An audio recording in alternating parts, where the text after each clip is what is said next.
Diálogos com Saúde. Olá, você que tem acompanhado conosco o Diálogos com Saúde. Esta é mais uma edição do nosso programa semanal, que vai ao ar pela internet e que tem a satisfação de contar com a sua audiência. Na entrevista de hoje, nós vamos contar com uma pessoa que vocês já conhecem, que é a professora Fátima Souza, que esteve conosco na abertura dos programas e que entrevistou também a professora Cecília Minari.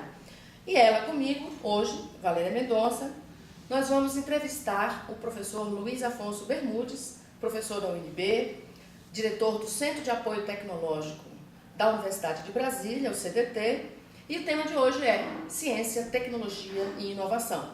Claro que pensando na saúde. Como vai a professora Fátima, o professor Bermudes? Muito bem, Muito obrigada por estarem aqui conosco. Nós é que agradecemos o convite de compartilhar um pouquinho desses conceitos com vocês. Que bom. Professor Bermudes, nós temos discutido principalmente no conceito. Nós perguntamos aos nossos convidados, afinal de contas, na sua área, o que é ciência, tecnologia e inovação? Nós ouvimos muito falar, porque é inovação, porque é novo, mas afinal de contas, o que é essa inovação? Esse é um tema discutido por vários especialistas que vêm da ciência, passam pela tecnologia e vão para a inovação. Então, o que hoje é preconizado como inovação, e aí existem definições, inclusive legais, a lei de inovação, que preconiza que inovação é aquela ciência que se transformou em tecnologia que faz sucesso comercial ou de aplicação no mercado, na sociedade como um todo. Então, é o resultado da ciência que produz uma tecnologia ou que induz a uma tecnologia, seja ela nova ou tradicional, e que chega no uso. E aí o uso pode ser empresarial, pode ser não empresarial, mas que tem aceitabilidade nos usuários, no público final. Então é o resultado, algumas vezes econômico ou algumas vezes conceitual, do que foi gerado pela ciência. Professor, o SUS vem completando 23 anos ao longo de sua implantação. E o que o senhor acha que a inovação tecnológica e a ciência é capaz de contribuir com a consolidação do nosso sistema único de saúde no Brasil? Veja bem, nós temos um sistema enorme para atender, uma demanda incomensurável, que vocês conhecem bem, na saúde pública, e a sociedade cada vez mais exigir, o que nós podemos oferecer? Tá? É conhecimento, e esse conhecimento para resolver uma série de problemas de tempo, de qualidade do serviço oferecido e também dos resultados que essa ciência pode dar. As doenças que são curadas com novos remédios, com novos medicamentos, com um novo tipo de equipamento que muitas vezes ainda não está disponível, mas que pode ser desenvolvido pela demanda, né? Ser chamado a desenvolver, né? Temos vários tipos de, por exemplo, hoje eu quero ter medicina à distância, tá? Enviar imagens para outros laudos à distância. Isso aí é tecnologia e inovação, né?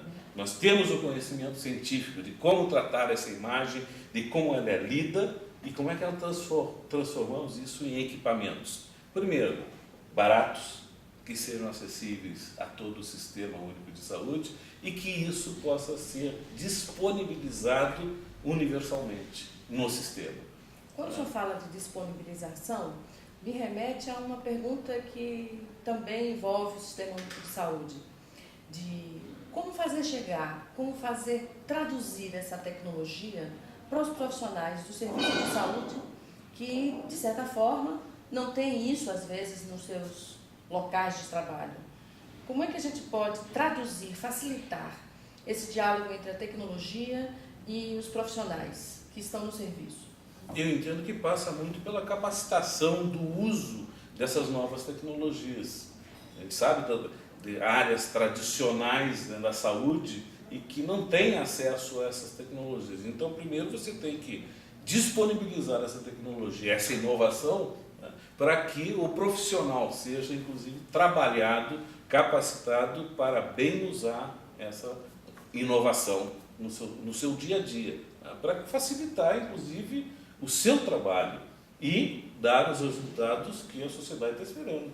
Professor Bermudes, só para colaborar com o seu raciocínio, o senhor nos ajudou a coordenar um programa no Núcleo de Estudo em Saúde Pública, né, sobre a moderação da professora Ana Valéria, que é um projeto que se chama Inclusão Digital dos Agentes Comunitários de Saúde.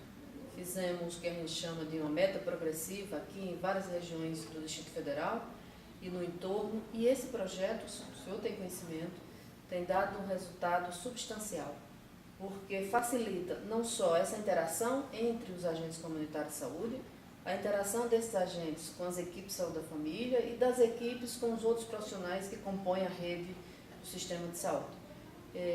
Como foi para o senhor viver essa experiência de nos apoiar, não só na gestão desse projeto, mas o que o senhor diria sobre ele?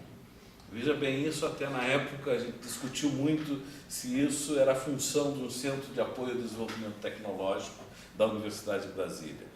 E depois de muita conversa e esclarecimento, olha, se nós não facilitamos o acesso à tecnologia e, por consequência, o resultado da inovação, essa tecnologia, ou indo um pouquinho mais atrás, a ciência, vai ficar o que tradicionalmente nós dizemos, fica na prateleira da universidade, fica na prateleira dos centros de pesquisa. Ora, o agente de saúde, pegando o exemplo, ele precisa ser capacitado a usar essas novas tecnologias para lhe dar flexibilidade, para lhe dar, inclusive, capacidade de atender os seus, a sua comunidade, a quem eles têm o dever de atender. Tá? Então, para nós levar, difundir a ciência, tecnologia e inovação também passou a ser uma função. E isto nós precisamos cada vez mais incentivar. Está faltando. É uma das coisas que os geradores, as instituições de ciência e tecnologia no país, precisam cada vez mais se conscientizar da necessidade de não só gerar o conhecimento, mas transformá-lo em um utensílio para a sociedade. E aí é um exemplo de como foram capacitados esses agentes de saúde. E o resultado é, agora precisamos difundir isso aí para todo o país. Professor, aproveitando essa fala da professora Fátima, na época desse projeto de inclusão, depois do acesso aos computadores, eles tiveram acesso aos pockets, mas hoje a tecnologia é vibrante, ela é viva. Então, nós temos hoje os iPads, os tablets, os próprios telefones celulares, as nuvens, isso no âmbito tecnológico. Mas saindo do profissional, nós temos também usuários do sistema de saúde, cidadãos comuns, como nós, e que também estão contribuindo neste aspecto da ciência, tecnologia e inovação. Como é que o senhor reflete o futuro tecnológico mediando esses vários personagens dentro de um cenário tão híbrido que é a própria vida em sociedade mediante a ciência e tecnologia, no Brasil especificamente? Me permita só uma acréscimo, claro, incluindo esse processo de aprendizagem para assegurar a sua própria saúde, para que o cidadão assuma, com os gestores de saúde, com nós profissionais de saúde, o que nós chamamos de corresponsabilidade nesse cuidado da sua própria saúde, sem ser uma imposição do Estado, mas uma consciência sanitária de cada cidadão. Veja bem, eu me permito não usar o meu lado científico, nem de promotor de inovação, ou coisa assim, mas usar como cidadão, e que tem uma doença. Tá? Eu quero ter acesso aos meus dados de saúde. Tá? Eu quero, já que você tocou no assunto, que a minha última radiografia ou minha última tomografia, os meus últimos exames estejam na nuvem, para que eu possa acessar. Eu sei que isso pode ser elitista, mas tem um esforço considerável na sociedade de fazer com que nós tenhamos a inclusão digital plena, né? O governo eletrônico, a difusão, e hoje está tão fácil cada um ter o seu equipamento de acesso, né? Seja smartphone, tablet, telefone celular, mas eu sonho como cidadão de que eu não precise, a última radiografia que eu fiz foi lá naquele hospital e o médico que está me atendendo, inclusive numa emergência, não tem acesso. Tá? Então, essa facilidade é que eu acho que eu sonho como cidadão. E isso não é um sonho impossível. Vocês devem saber muito melhor do que eu de que é uma questão de implementação. E se o Sistema Único de Saúde, nós devemos promover cada vez mais. Tecnologia tem. E acho que entre nós podemos dizer que recursos também existem para fazer isso. E é uma questão de mudança da cultura, inclusive, talvez não tanto do paciente, me permita entrar na seara de vocês, mas do agente de saúde e do médico saber que dispõe dessas ferramentas, né, para disponibilizar para o cidadão que ele está dando o atendimento. Né. Esse é um sonho. E para qualificar a sua própria, né, seu próprio processo de trabalho. Porque essa experiência dos agentes comunitários tem nos ensinado que o projeto de inclusão digital os coloca, sob o ponto de vista digital, incluído, mas essa inclusão desperta sua condição de cidadania, de repensar seu processo de trabalho naquelas comunidades que eles atendem, e mais do que isso, de ter essa consciência de que é possível trazer a população como um grande aliado nesse processo de promoção da saúde. Eu vou pegar um outro lado me permita, você tocou no assunto, eu quero saber, a última vez que eu me vacinei, eu esqueci, já faz tempo que eu me vacinei, por exemplo, da febre amarela, que é de 10 em 10 anos, a gente esquece, né? Mas isso aí, se eu tivesse um acesso dessa informação, e que tecnicamente está lá no Ministério da Saúde, na área internacional, que eu tal dia, tal hora me vacinei com tal lote da vacina. Mas isso aí eu sei porque estou incluído agora. E o cidadão normal, as crianças que têm o cartão de saúde, que perde, que molha, e da população mais necessitada, vem uma enchente e desaparece o cartão de saúde. Onde é que está registrado isso? E isso, eu acho que com as tecnologias que hoje a gente dispõe, isso que nós temos aqui, é muito fácil você ter e permitir esse acesso. Agora, isso é um desafio, eu entendo que é um desafio sim. É um desafio de mudança cultural, de capacitação, do esforço que tem que ser feito. Faltam ainda algumas tecnologias. Vamos colocar o desafio para as nossas instituições de ciência e tecnologia do país, através de editais ou de chamadas, dizer, olha, temos tal problema a ser resolvido. E eu tenho certeza que a rede de instituições de ciência e tecnologia no país, em quase todas as áreas, em todas, tem condições de dar as demandas nos prazos que normalmente é necessário. Professor Bermudes, por essa sua vivência neste campo especificamente, não só como docente, pesquisador, mas gestor, quais são, eu sei que pode ser uma pergunta difícil, aqui nós não temos nenhuma bola de cristal, mas por sua experiência, quais são os potenciais, os mais importantes desafios do campo da ciência e tecnologia para a inovação no país e especificamente aqui na nossa Universidade de Brasília? Quais são os nossos desafios para o futuro? A nanotecnologia. A nanotecnologia, que muitas vezes as pessoas imaginam que é aquela coisa de cientista maluco dentro da universidade, é coisa pequenininha que a gente não vê. Não, é para que eu possa direcionar tal medicamento naquele ponto do corpo, do organismo que o paciente precisa. Isso com nanotecnologia já está provado que é possível. Né?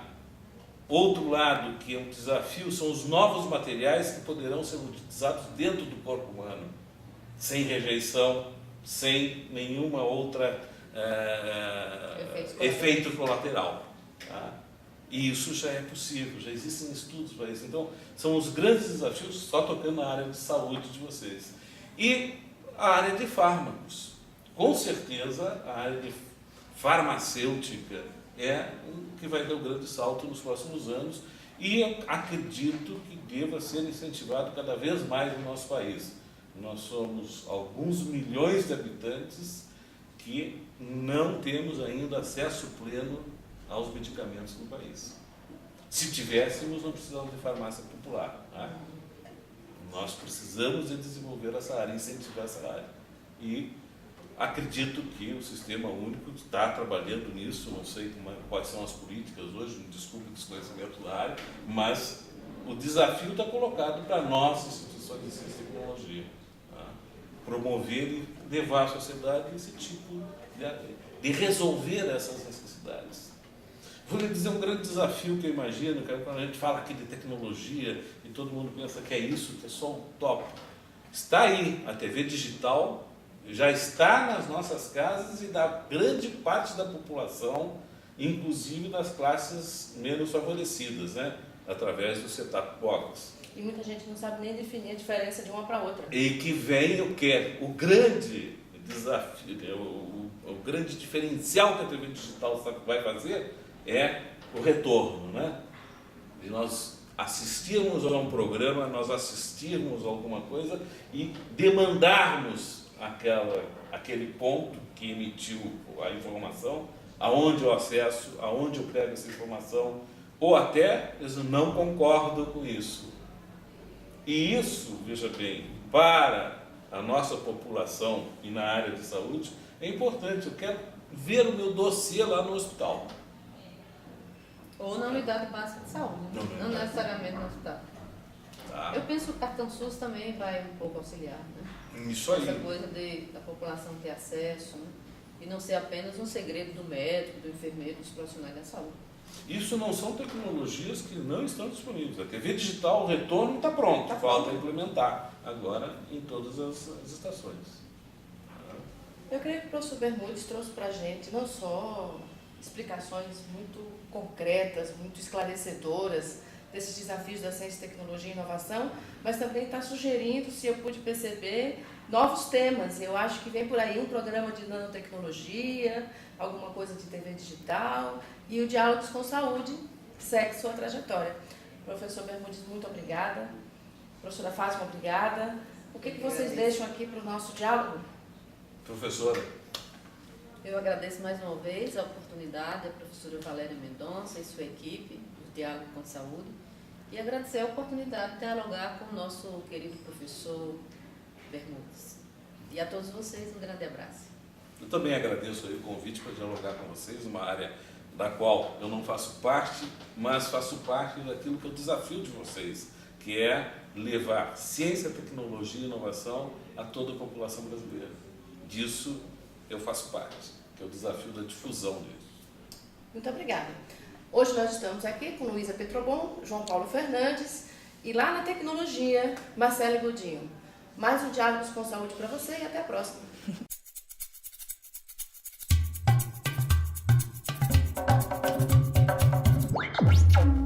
Diálogos com Saúde. Tem que ter gogó, né?